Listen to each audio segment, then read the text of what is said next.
Welcome to Books, Kids, and Creations, a part of the Authors on the Air Global Radio Network. I am your host, Tracy Bloom, and I feature guests who inspire and uplift future generations with their work, primarily authors, but anyone really who inspires kids to be their best version of themselves. And today I have the honor of speaking with KAROL Silverstein out of West Hollywood, California. And thank you, KAROL, for being here today. Thank you for having me. So I had so much fun reading your debut novel, or is it middle grade novel? Called YA. YA, okay. Like lower YA, younger lower YA, yeah. And it was it's just this kind of spitfire, kind of, I mean, almost punk rock-ish, feisty book that was just super entertaining. And I started asking myself, where did all this come from? How did your journey begin? Because I think you started out in film, correct? I started out wanting to be a screenwriter. I only had the smallest amount of success, just enough to keep me hopeful and hungry. But I tended to write about young female protagonists. And, you know, I would start my pitches in Hollywood. So just this young girl, and then all the doors in Hollywood would slam shut, because especially back in the 90s, there wasn't all the streaming and so much more opportunity for different types of storytelling. And if it wasn't IP, which is intellectual property, if it wasn't an adaptation of like Harriet the Spy or some other well-known property that happened to star a young girl, Hollywood was not very interested. Mm-hmm. And somewhere along the line, someone suggested that I try adapting one of my scripts into a children's book. And I wish I remember who that person was, because I owe that person everything. And so I looked into the world of children's literature and discovered just this wonderful community, and the fact that amazing books were being written today compared to what, you know, there were some amazing books when I was that age as well, but just so much more representation and boundary pushing and just really, really cool stuff. And I decided this is more of a fit for me, this community. And then I, you know, 10 years later, 12 years later, I had a book published. Yeah. So yeah, I mean, I still love screenwriting. I hope to get back to it. I would love to sell a feature film, but I'm really sort of steeped in the world of children's literature at this point. Yeah, I think it's really neat that you can, as a writer, adapt into different mediums, and that's such a gift to be able to go from writing screenwriting and learning all the rules and how to do that, and then take the plunge into the world of children's literature like you did. And now you sit on the board for Society of Children's Books Writers and Illustrators. I am no longer on the board. I was on the Equity and Inclusion Committee, and I was on the board of the local SCBWI chapter for many years, but I am no longer. I am just a member among the ranks. Yeah, well, at this point, so yeah, I'm a member as well, and it's a really nice community, I think, for anybody who's at any level of writing. So I agree. Yeah. So when you were writing this book, I think I either listened in one of your videos or read on your website that you wrote some of it out of order. I wrote all of it out of sequence. Yeah, it was the wildest approach. I'd never done that before. And one of the things that's being a screenwriter, I mean, trained in screenwriting beforehand, really helped me with is like plotting, right? And just sort of pacing and stuff like that. And with this book, it was so raw and it was so like vulnerable and dangerous, and I didn't know if it was ever going to sell.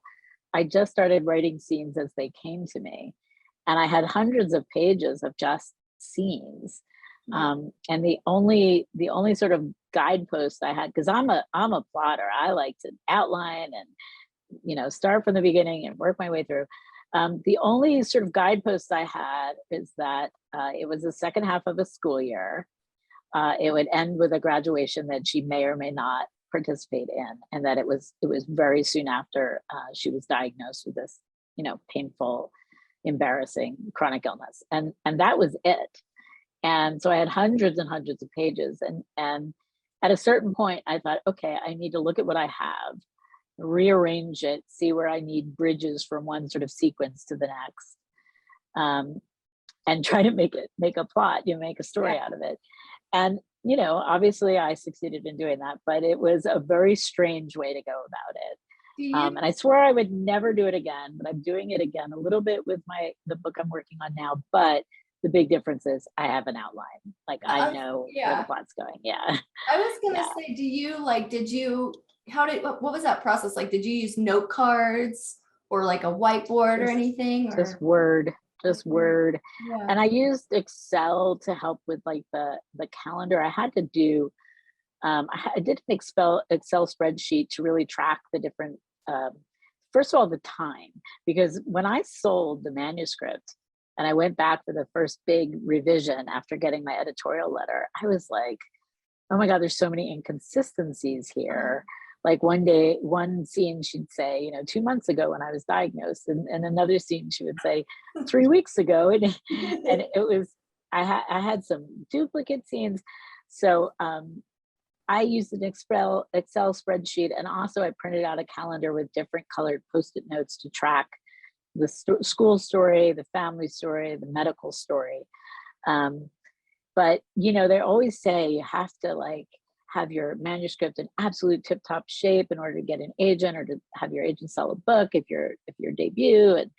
And that is true. But I'm sort of proof positive that if your voice is there and your writing is compelling, an editor might just be like, I trust this person to fix all the stuff that's wrong with this book. Because when I went back to look at it, the time sequence, and she said that, Monica Perez was my editor at Charlesbridge Teen, and she said, yeah, you really got to look at all the time frame and the sequence and make sure you're not contradicting yourself. And I was like, sure, I'll look at that. And then when I looked at it, I was like, oh my God, did I ever sell this? But the voice was there. That's the thing with Curse from the beginning, from the first writing exercise that launched the book. It was the voice, and I was like, oh, I can hear her now, and her story needs to be told. Yeah. And so how much of this came from your own personal experiences? It is definitely fiction, but some of my family members are sometimes could blur that line. So the opening of the book was sort of set up. She's this newly diagnosed with juvenile arthritis. She's been shipped off to live with her dad, who's a dentist, because it's supposed to be easier for her. But she discovers that he leaves for his office before she has to leave for school. So she goes through the charade of pretending she's getting ready to go. And when he goes, she goes back to bed and cuts like 6 weeks of school. That actually is from that whole setup is straight from my life. Wow. Now most of the other stuff that follows, you'll have little bits and pieces that are like my life or drawn from my experiences. But the whole relationship she builds with Mr. Jenkins, Oliver, completely made up. One of my cousins wrote me and said, oh, did you keep in touch with Oliver? And I said, oh, I wish I had an Oliver when I was in 8th grade. So there were a lot of little parts and pieces that were kind of drawn from my life. But that setup, which some people are like, oh, I don't know if I believe this. And it was like, believe it, it happened. So that part is from my life. Yeah. And you do such a good job describing the feeling of what the character's pain is like. And so I think from an empathy perspective, so many people could read your book and understand or just see a glimpse into what a day-to-day might be like for somebody with that disease. And just, stepping into someone's shoes. And, I'm sure that, so have you done any kind of, like author visits and stuff with kids? I have done some virtual stuff. I did book launches the year my book came out, and then we had the pandemic. Right. The last thing I did before the pandemic was I was on a panel at the Public Library Association big conference in Nashville. And it was just like 3 days. I was on a panel. I did a signing at Charlesbridge booth. Then I flew home, there's a huge tornado right where I was in Nashville. Like, what a nightmare. They would have had to try to evacuate the hotel I was staying in. And I was like on the 19th floor. I was like, whew, I really dodged a bullet there. And then 2 weeks later, the entire world shut down. But I have had the pleasure of doing a lot of little interviews. I've made some videos and stuff, and I've done some sort of like school visits or club, book group visits with some teens, and that's been fun. But traveling, doing live school visits, it's a little complicated with my disability. Yeah. So it's sort of like convenient that suddenly everyone was doing things virtually. Right. And a lot of people I know are at the ALA conference this weekend, and that's so exciting. And part of me is like, oh, I wish I had a book. I wish I was there. And then the other part of me knows that it would be, it's difficult. When I went to Nashville, I had a buddy come with me. It was like my support buddy, my disability, backup. And I think, if I'm traveling, I'm gonna have like a family member or buddy who's with me, because there's just so much to navigate. So it's a little more complicated, but I love doing virtual stuff. It's easy. Yeah. Yeah. I would assume. And you get to go so many other, so many more places, right? Right. Yeah. Because you can just jump from one virtual visit to the next, and you're talking to somebody on the other side of the country. Yeah. I could talk to someone in Australia, Yeah. I did. I think my first virtual book visit during COVID, of course, and it was with students in Spain. And I went, wow, I mean, I would have loved to gone there, but it was just really neat to be able to speak to that many people halfway across the world. And I think probably school visits, especially like with middle grade books, there is value in being in person and getting to interact with the kids without, little boxes. Yeah. But there's different things available, which is good. I bet your story is very inspiring especially for children who are going through a similar experience or have any disability at all, and navigating, because there's some bullying in your story. There's all these things that are very real topics. So I'm sure that it's very healing for them and inspiring for them to hear you talk about it too. Yeah, I've had the real joy of being an author and writing a book like this is when you get that email or that reach out from a kid with either JA or chronic pain or whatever, and just that I feel so seen, and I've never seen my pain described with such accurate detail, and that that's why you write a book like this. You write it to build empathy and expose kids that maybe haven't dealt with anything like this to, like you said, you get to slip into their shoes for the duration of the book. And then most kids get to step back out. I wanted definitely to write first person present tense because I did want you in her skin. And I had read, the year it came out, I read The Hate You Give, which is also first person present tense. And I was just amazed at how I could just slip into Star's skin and see all these things happening through her eyes and be afraid and outraged and profoundly sad and disappointed and angry. But then I, as a white lady, I got to step back out of her skin at the end of the book. But I learned so much from that. It was just a very entertaining, engaging book as well.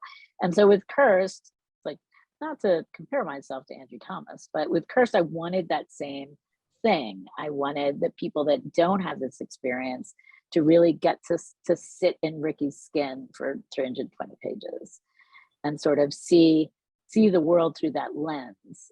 Because, most able-bodied people and white people, whatever, straight people, we see it through our lens, just the whole world, and we don't know what it's like to see through those other lenses and not get to step out and have to, whatever you're dealing with, including the joy and the triumph of overcoming stuff, or standing up for yourself, or creating a space for yourself on the planet. We don't get to experience that through those lenses if we are not members of those various communities. So I think that's such a wonderful power of books, and especially books for kids. Like the more we do that, I think theoretically, the better a world we create. So it was a pleasure and an honor to add to that, be a part of the solution rather than, Yeah. And did I hear you say you're working on another book? I am. I'm currently on submission with a picture book called, I know, I write everything. Some Lines Have Wings. And the idea originated as a picture book companion to Cursed. So as strange as that sounds, far less cursing, obviously. That was a book I wrote like in excess of 25 drafts on trying to get it just right. And it's about a young girl who has juvenile arthritis and wants to be in the parade with her brother, and her arthritis, causes problems. And she has big, messy, snarky feelings, just like Ricky did, but age appropriate for a picture book. So if any editors are listening and are like, wow, that sounds really interesting, my agent's contact info is on my contact page on my website, KAROL So there's that. I'm on submission with that. But I'm working hard and heavy on a middle grade novel right now called Freya the Mighty. And it is about a Norwegian forest cat kitten born into a family of champion show cats and sort of expected to follow in her mother's paw steps. Yes. But she wants adventure and a more meaningful life. And she gets a little more adventure than she bargained for. Ooh. So it's a multi-POV, multi-continent, starts in Norway, ends in New York. Wonderful anthropomorphic animal adventure. It's a ways off from being, completed and ready to send out, but I'm really excited about it. So yeah, so that makes me very happy. I could see that just from the description as a screenplay. Also, Disney animation, Toy Story, let's do it. I mean, Pixar. That's a fantasy that that it gets picked up and made into an animated movie. Yeah. So would you then write that screenplay? I've been advised strongly from other authors who are also screenwriters, like that, to write your own adaptation is very, very tricky. And I have written scenes from Cursed that had been performed in little disability events. There's this event that the Disabled Writers Committee of the WGA has put on annually. I don't know if they're doing it this year, called the Disability Scene, and you submit, scenes, and then they are acted out by all disabled actors. And we've done these scene nights like 3 or 4 years. And I've been in all but one, and they've been little scenes from Cursed.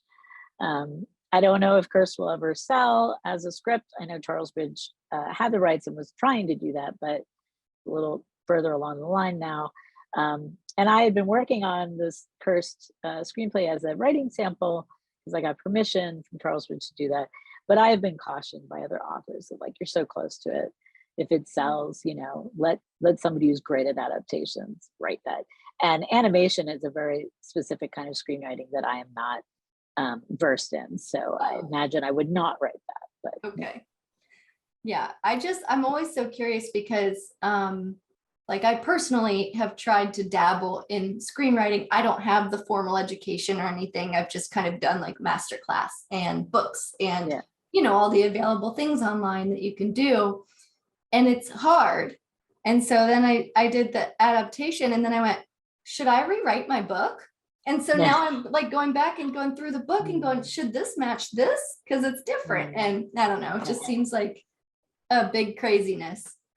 It's a certain skill, just like animation is a particular kind of screenwriting. Adaptation is a little different than writing an original screenplay, and those choices of what to include, what isn't necessary, what you need to add to make it more filmic. I mean, it's a skill. Anything is a skill that can be learned, but if you don't have it, sometimes you learn by trying, failing, and then trying again.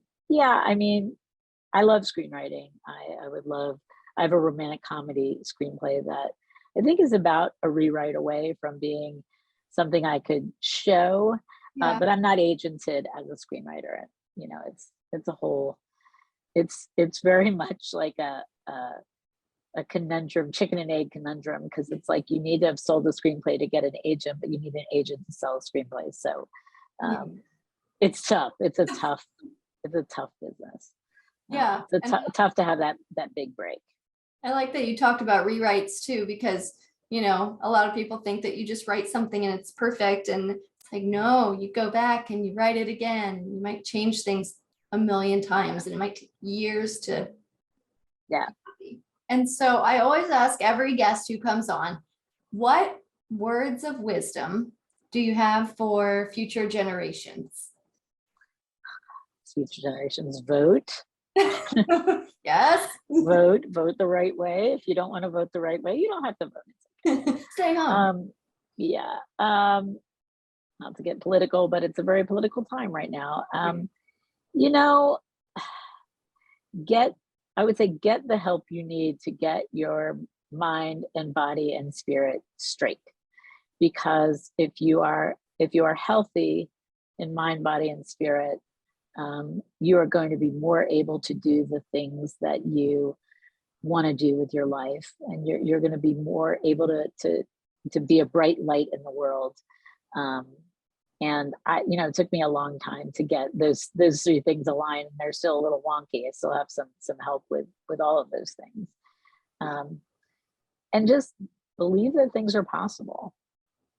You know, I absolutely did not think I would sell this book. And I did. And I absolutely knew for sure that it was not going to win the Schneider Family Book Award, which is something I dreamed of winning since its inception. I was like certain, it didn't get the starred reviews and, wasn't on the best of lists. And then it won the award. And what I really realized at that point was like, I don't know anything. I don't know what's going to happen in life. I'm not, omniscient. Yeah. So just get your mind, body, and spirit right. Put your nose to the grindstone and manifest the dreams you have in the world, and be kind to people. For gosh sake. Yeah. Also, that would be my future generation. Yes. And get a cat. Get a cat. They're awesome. And Well, Karol, it has been so much fun having you here today. And we're going to put a link to your website so that everyone can check out your wonderful book. And when is the next one set to come out? Do you have any kind of dates yet? I don't have any dates on any books. Again, the picture book is on submission. My agent and I are very excited about it.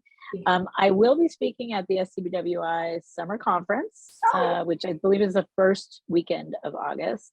I'm doing a breakout session about called Disability Reset, changing how we think, talk, and write about disability. So check that out if you are so inclined. Yes. And watch this space, as one of my heroes would say. Yes. Watch this space. Yeah. Wonderful. Well, thank you so much for being here. It's been great. Thank you. Thanks for having me.